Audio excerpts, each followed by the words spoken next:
Alright guys, welcome back to the channel here. Today's video I'm continuing with the Washburn B-20 base here. And today's process is going to be polishing up the frets after I have leveled and recrowned them. And to help me get through this, instead of taping off all the fretboard here, I am using this base fretboard shield as you see here.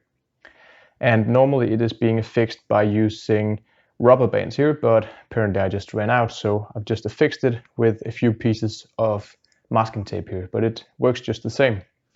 And this lovely fretboard shield here was a nice gift from the good guys at TLC Guitar Goods in Netherlands, and as mentioned in the other videos, they sell a broad selection of different kind of guitar luthier tools, as well as pickup parts and spare parts and everything in between that. So do make sure to go to their webpage and check them out, because they are doing an excellent job over there.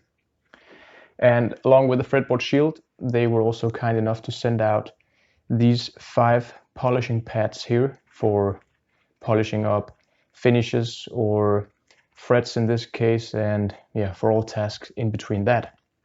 And these range from the black one here, which is between 240 and 280 grit. There's a red one, which is between 360 and 400 grit. And then there's a blue one, which is between 500 and 600 grit. And a green one, which is 800. And lastly, the gray one, which is about 1000 and 1200 grit. So progressing up the scale here, starting with the coarsest one, we should be able to get some nicely polished frets here, as well as some shiny fret tops and sides as well here.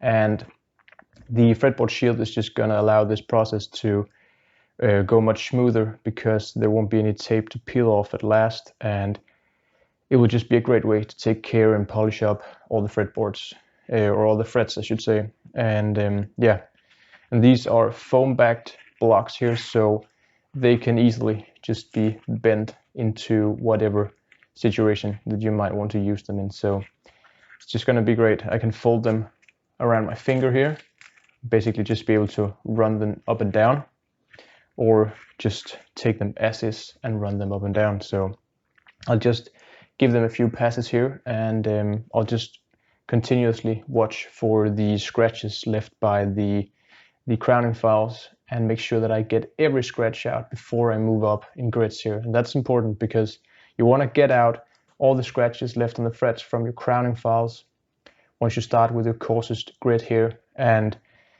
before you proceed onto your next finer grit here, it's important that you make sure that all scratches from the previous files and grit are gone, so you can ensure a proper surface without any scratches. So let's just give this a go right here and see what happens.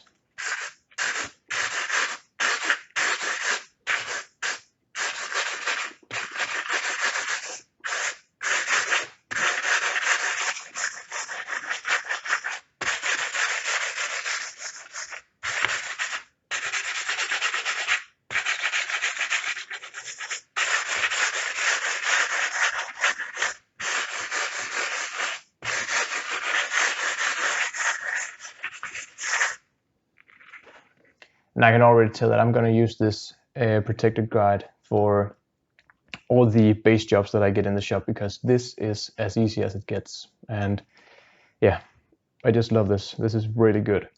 But overall, I can just see that I've touched a great deal of the frets here, and things are starting to look good. I have to do a little bit more up and down here, and maybe also go in the direction of the frets here to be able to take out even further scratches. So just be sure to switch up your directions of sanding, because that will eliminate further scratches and just provide you with a better result down the road. So I will just continue up the grits here, and we can have a look at the final result here when I get to that. So stick around guys, and we can have a look at the final result. So see you in a bit.